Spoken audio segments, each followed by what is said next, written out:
आपदा के दौरान कोई प्रधानमंत्री हिमाचल प्रदेश में आपदा प्रभावित इलाके का दौरा करने के लिए आए हैं तो सिर्फ नरेंद्र मोदी जी आए हैं। जब तक ये पैकेज की अनाउंसमेंट नहीं थी तब तक कहते थे कि केंद्र नहीं दे रहा है, केंद्र नहीं दे रहा है। केंद्र लगातार 2023 के पश्चात हिमाचल प्रदेश को आपदा में मदद कर रहा है। 5,300 करोड़ रुपीस हिमाचल प्रदेश को इन 3 सालों में मिल चुका है। क्या वो पैसा आपदा प्रभावित लोगों को मिला है? 5300 करोड़ रुपए के साथ साथ में प्रधानमंत्री जी ने 1500 करोड़ रुपए और दिया है। मोदी जी का 75वां जन्मदिन है। देवभूमि हिमाचल प्रदेश की ओर से हम देश के यशस्वी प्रधानमंत्री नरेंद्र मोदी जी को उनके जन्मदिन पर बहुत बहुत बधाई और शुभकामनाएं देते हैं। मोदी जी के नेतृत्व में मजबूती के साथ ये देश आगे बढ़ रहा है और मैं समझता हूं ये हमारा सिर्फ पार्टी के लोगों का ही सौभाग्य नहीं, पूरे देश का ये सौभाग्य है जहां एक मजबूत नेतृत्व के साथ देश को आगे बढ़ने का अवसर मिला। 11 वर्ष का कार्यकाल नरेंद्र मोदी जी का बतौर प्रधानमंत्री पूर्ण हुआ, जो आजाद भारत के इतिहास में 60 वर्षों के बाद एक इतिहास है कि अगर दूसरी बार कोई प्रधानमंत्री लगातार तीसरी बार बने हैं, कोई तीसरी बार लगातार कोई प्रधानमंत्री बने हैं तो वो नरेंद्र मोदी जी बने हैं। और इससे पहले ये श्रेय किसी एक प्रधानमंत्री के रूप में कांग्रेस पार्टी के नेता का था। देश के लिए जो किए हुए कार्य उस पर हम अगर चर्चा करने के लिए लगेंगे तो मुझे लगेगा बहुत सारा वक्त लगेगा। बहुत मजबूत फैसले देश के अंदर लिए गए और जिसमें हम कह सकते हैं कि धारा 370 समाप्त होनी चाहिए। एक बहुत ऐसा बड़ा फैसला मजबूती के साथ जो किया गया, जिसके बारे में बोलते थे लेकिन कल्पना किसी को नहीं थी कि यह साकार हो पाएगा, संभव हो पाएगा, लेकिन संभव हुआ। इस देश के अंदर वर्षों से चला, लगभग 500 वर्षों से चला राम जन्मभूमि का आंदोलन। भगवान रामचंद्र जी के जन्म स्थान पर भव्य मंदिर का निर्माण होना चाहिए, इसकी कल्पना हम सब लोग करते थे, लेकिन यह साकार हो पाएगी इस पर भी बहुत बड़ा प्रश्न चिन्ह था। भव्य मंदिर का भूमि पूजन हुआ और भव्य राम मंदिर का विधिवत उद्घाटन हुआ और यह श्रेय अगर मैं जाता है, मैं कह सकता हूं कि निश्चित रूप से हमारे देश के यशस्वी प्रधानमंत्री नरेंद्र मोदी जी को जाता है। और इसी प्रकार से देश के अंदर चाहे वो हम जीएसटी के बड़े फैसले का जिक्र करें, जिसमें हाल ही में जीएसटी काउंसिल की बैठक में एक बहुत बड़ा फैसला लिया, उसमें बहुत सारी रिलैक्सेशन, उसका सरलीकरण और देश के सभी वर्गों को जिसमें लाभ मिला है, एक ऐतिहासिक फैसला था। और इसके साथ साथ में मैं कह सकता हूं कि चाहे वो उज्ज्वला योजना है, चाहे वो आयुष्मान भारत है, चाहे विकास की अन्य योजना, जिन योजनाओं के माध्यम से देश आगे बढ़ा है, इसमें सबसे बड़ा मैं कह सकता हूं गरीब कल्याण योजना का एक बहुत बड़ा योगदान। गरीब लोगों को मुफ्त में भोजन उपलब्ध कराना, इस देश के लगभग 80 करोड़ लोगों को एक ऐतिहासिक फैसला। देश के किसानों को किसान सम्मान निधि, एक ऐतिहासिक फैसला। और उसके साथ साथ में इस बात को भी आपने देखा होगा कि जिस तरह देश के अंदर लंबे समय से अशांति फैलाने का जो प्रयास हमारा पड़ोस का एक देश करता था, जिसके प्रत्यक्ष प्रमाण पहले से भी मौजूद थे, लेकिन कार्रवाई नहीं होती थी। कारगिल की घटना हुई तो हमारे पार्टी के ही उस वक्त प्रधानमंत्री श्रद्धेय अटल बिहारी वाजपेयी जी ने कार्रवाई की थी और मुंहतोड़ जवाब दिया था पाकिस्तान को। और उसी तरह से अभी जिस प्रकार से घटनाओं का क्रम काफी लंबे समय से रुका हुआ था, एक घटना को अंजाम दिया पहलगांव में और जिसको पूरी दुनिया ने देखा, पूरी दुनिया ने महसूस किया कि ये जघन्य कार्य जो किया है, जिसने भी किया उसको सजा मिलनी ही चाहिए। और देश के प्रधानमंत्री नरेंद्र मोदी जी ने इस बात को सुनिश्चित किया। ऑपरेशन सिंदूर इसका जीता जो है हमारे सामने एक उदाहरण है, जिस ऑपरेशन सिंदूर के माध्यम से पाकिस्तान को जिस भाषा में जवाब देने की आवश्यकता थी उस भाषा में जवाब दिया गया। देश सर्वोपरि, राष्ट्र सर्वोपरि। हम किसी के दबाव में रह करके काम नहीं कर सकते। हम किसी के दबाव में, प्रभाव में आकर के काम नहीं करेंगे।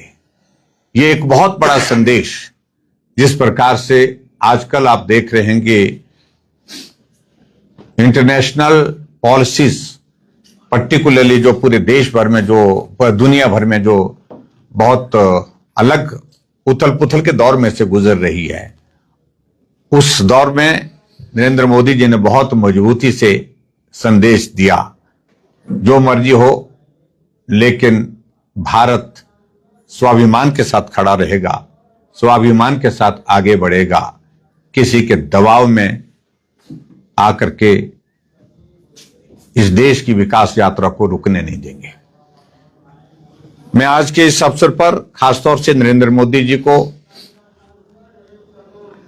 उनके जन्मदिन पर बहुत बहुत बधाई देता हूं। हम शुभकामनाएं देते हैं उनको, और वो लंबे समय तक इस देश का नेतृत्व करे, इसके लिए हम सभी देवी देवताओं से प्रार्थना करते हैं। पार्टी की ओर से प्रधानमंत्री नरेंद्र मोदी जी के जन्मदिन के अवसर पर अनेकों कार्यक्रम दिए गए हैं, जिसमें प्रमुख रूप से 7 कार्यक्रम है। उसकी श्रृंखला आपको जानकारी के रूप में दे दी जाएगी। लेकिन आज के दिन हमने मोदी जी के जन्मदिन के अवसर पर एक कार्यक्रम पहले रक्तदान का किया, जो मंडी में भी संपन्न हुआ, सभी जिला मुख्यालयों में वो हो रहा है, और जिसमें हमारे युवा साथी, युवा मोर्चा के हमारे साथी, पार्टी के साथी उसमें बढ़ चढ़ करके हिस्सा ले रहे हैं। मंडी में भी रक्तदान शिविर का आयोजन किया गया है, और सुंदरनगर में भी, जहां मैं आप सबके बीच में यहां पर बैठा हूं, यहां पर भी रक्तदान शिविर चल रहा है। और इसके साथ साथ में इससे पहले एक बहुत महत्वपूर्ण कार्यक्रम आज हिमाचल के वर्तमान परिस्थिति को देखते, ध्यान में रखते हुए हमने मंडी में किया। एक हवन, एक यज्ञ वहां पर किया, जिसमें बहुत सारे लोगों ने हिस्सा लिया। और इस हवन का आह्वान विशेष तौर से श्रद्धेय श्री हरिओम जी, स्वामी हरिओम स्वामी जी ने किया था, और जिसमें हमने पार्टिसिपेट किया। जहां ये देवभूमि हिमाचल प्रदेश आज आपदा के इस दौर में से गुजर रहा है, बहुत सारे लोगों की जिंदगी इस आपदा के दौरान चले गई, और उनके परिवारजनों को ईश्वर उस दुख को सहन करने की शक्ति दे। और हिमाचल प्रदेश में यह आपदा का दौर लगातार कुछ वर्षों से चला हुआ है, ये अब रुके, ये थमे, ताकि हिमाचल प्रदेश विकास की राह पर गति के साथ आगे बढ़ सके। और जनमानस में जिस प्रकार से एक भय और एक चिंता का विषय बना हुआ है, उसमें देवी देवता सब हमारी रक्षा करे, ऐसे इस हवन के माध्यम से आह्वान किया गया है। और उसके साथ साथ में देश के प्रधानमंत्री नरेंद्र मोदी जी के जन्मदिन पर उनकी दीर्घायु की प्रार्थना भी इस हवन के माध्यम से की गई।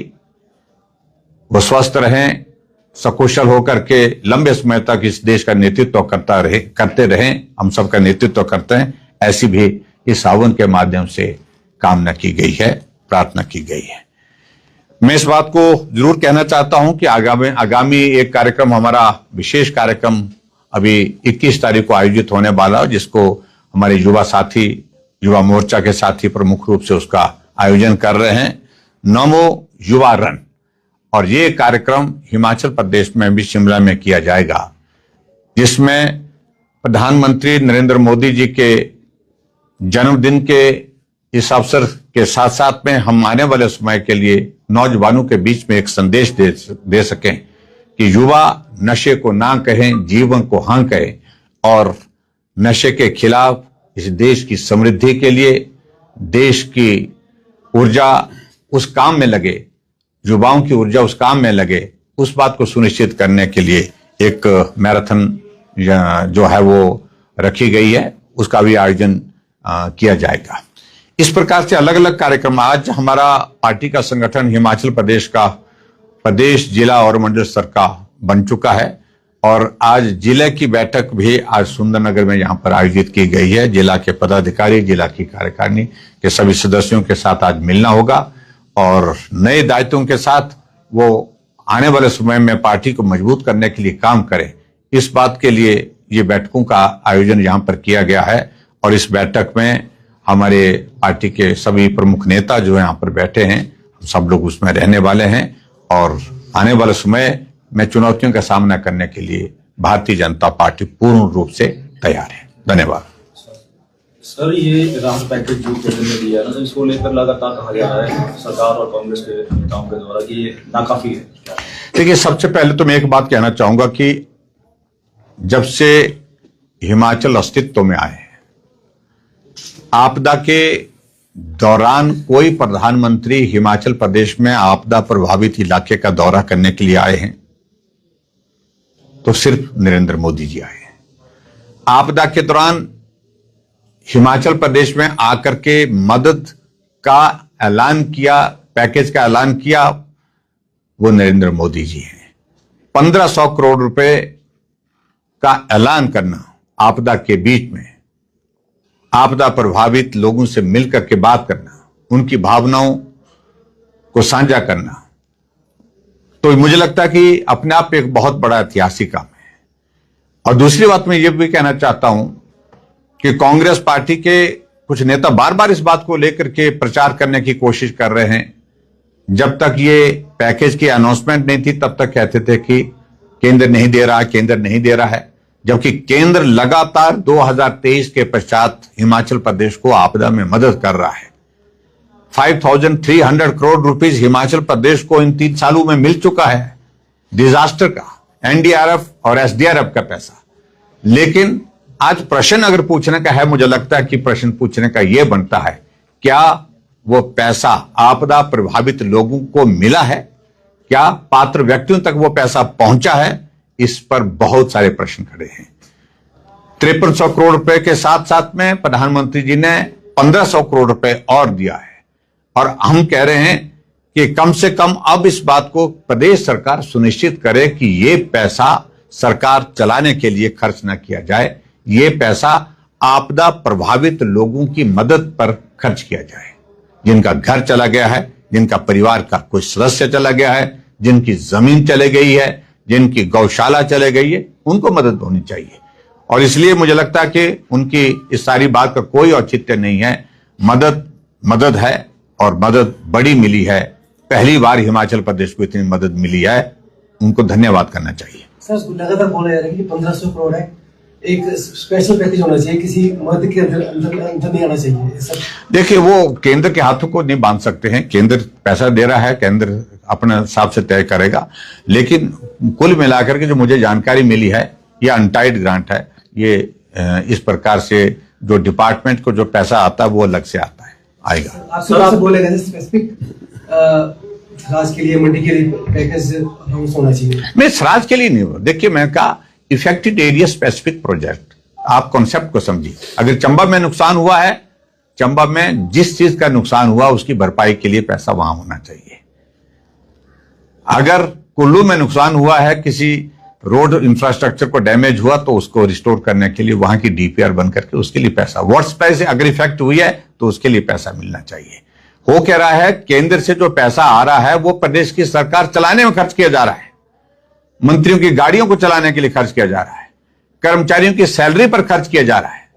हम कह रहे हैं कि वो पैसा प्रभावित लोगों को मिलना चाहिए, जहां प्रभावित लोग हैं। अब धर्मपुर में कल गया हूं, वहां नुकसान हुआ, पूरी 200 दुकानों की मार्केट तबाह हो गई, बर्बाद हो गई वहां पर।